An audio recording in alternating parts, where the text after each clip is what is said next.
Good evening everyone. We are tonight doing a review on this thing here. It is called a DJI Neo. It has only been around for probably 6 weeks or so. I'm looking forward to showing you guys how these new DJI Neos work. So first off, what we do is there's a little button down here on the bottom, and what happens is we press it once, and then we press it again, and it turns on like that.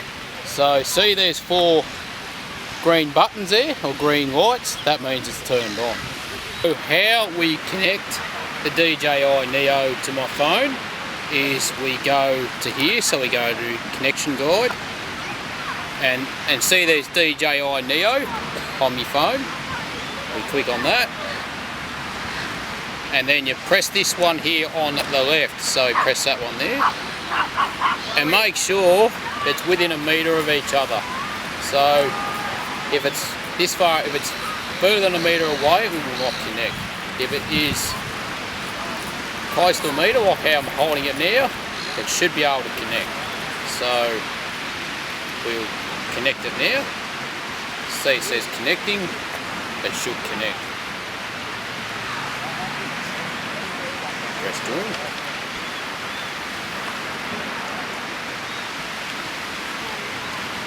So it's connecting now. And there we go. So it's got my old. So how to start flying it, that's the next bit. What we've got here is the camera. So there, the camera's got to be pointing at my face at all times. And then, up the top here, it's got all the controls. So we can go follow, and all these ones here, it's just simple. You just press on them. So instead of follow, I want to go to a circle, I can just press on the circle like that. If I want to go manual, I just press manual like that. It's pretty straightforward. So now I'm going to show you how all the controls work. So the follow, the circle, the drone, etc. So how they move and how they all work.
Took a few clips of all the movements this DJI Neo can do. It's quite simple to use. All you have to do to get it started is you have it off the palm of your hand. So I'll start it in a minute. So all you do is you have it off the palm of your hand, and then it just goes whichever direction you want to go. So if you want to go manual, you can just work it however you like. But like the fire one, the helix one, all that sort of movements, it does it automatically. We've got a still night as well. One thing these do not like is wind, and I've been a victim of this before.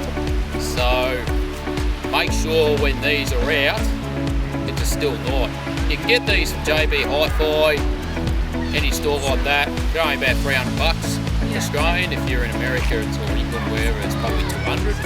But $300 from Jbhifi, nice and cheap, nice and easy to use, and it's a nice little Christmas present for you if you want to get one. So I'll now show you how to put it in flight. This is how to start the drone from the palm of your hand. So you got a little camera thing here on the front of it. Make sure that is pointing towards your face. So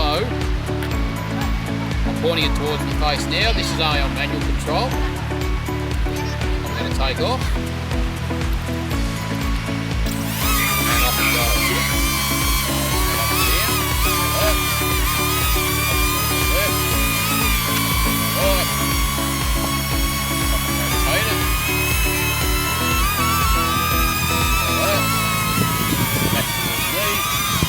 Very windy now, so now I'm going to land it.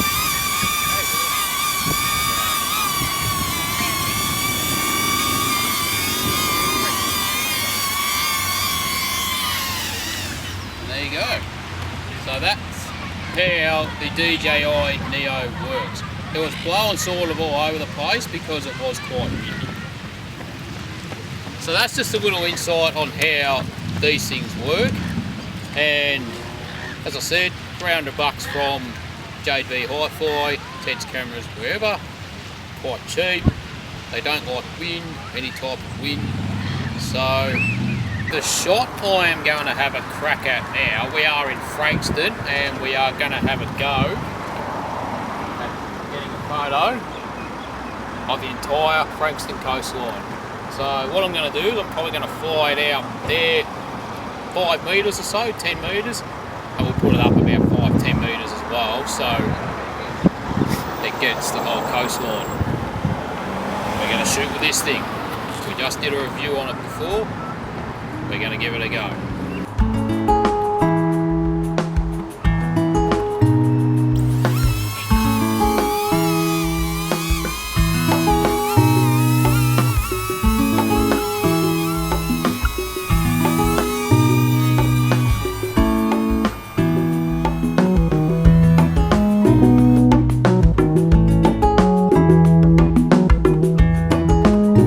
Look at the shots and they were really cool.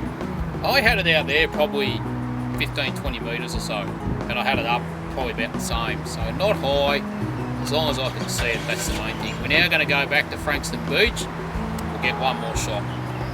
I don't have a lot of battery left. I was at the end of Frankston Pier, but I just felt it was too windy, so I decided not to take the shots from there. So plan B is we're going to do it from the beach. So we're going to fly it up, we'll take a clip of it just moving to each side of the beach, we'll put it up a few metres high and we'll have a play around with it.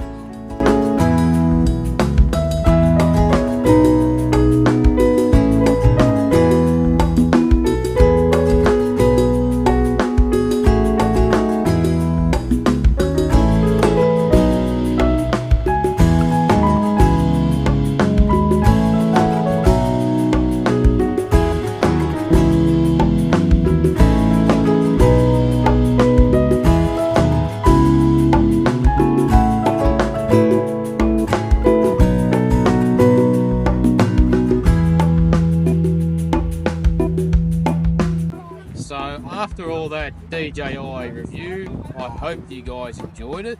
It's a lot of fun having one of these things here, DJI Neos, because you can take shots you normally would not take, and you can fly it up in the air, and you can take photos while this is in the air. As well, only $300 from DJI Neo, wherever, and these have about 18 minutes flying time. I didn't mention that before. So 18 minutes flying time, you can take photos and video shots as well as we did just before. So hopefully this clip motivates you or inspires you to get one of these. You can obviously go a little bit higher with the DJI 4s, 3s, and those type of drones. So there are certain ways you can fly, or certain parts of the place that you cannot fly. These can only go up 120 metres, and that is quite high. So I am never going to get close to flying this to 120 metres because I will lose it. This doesn't have a return to home button, so make sure when you fly that you keep it sort of in eyes length. So as long as you can see it, you should be fine. Where there's lots of people, don't fly it, because otherwise it will most likely hit someone, and if it hits someone, you get in a lot of trouble. So, and you don't want that. Fines, I reckon, could be up to 16 grand, and a lot of people can't afford that. It's not worth it. So they're just a couple of little things to remember when you're flying a drone. We are at Sofias in Frankston after we did a little review on the DJI Neo drone. So we are waiting for a Parma. It's a classic Australian Parma. It costs 15 bucks, so hopefully it should be quite good. So nice and cheap. The whole thing, as I said, 15 bucks. Wednesday night. I normally don't have a Parma on a Wednesday night, but we are tonight. So let's wait for it, and hopefully it's good. So this is the classic Parma I was talking about.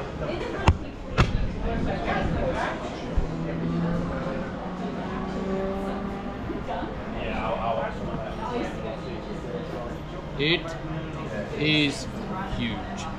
I think I'll struggle to even get through it.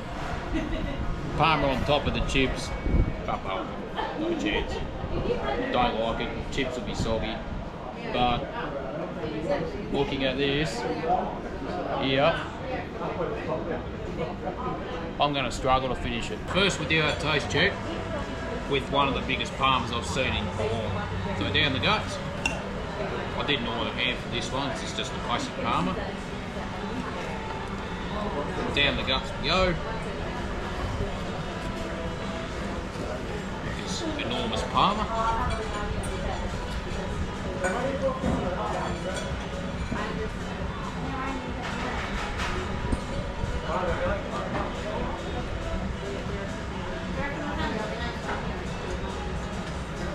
Yeah, that's alright. Don't mind it at all.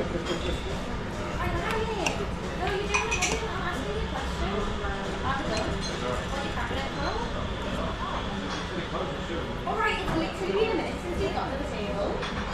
I'm connected, just because you're hungry.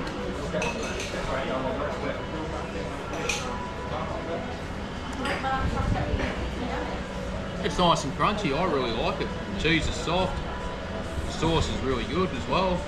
Nice and tasty to go with it. Yeah, it's not too bad considering how big it is. Let's enjoy it.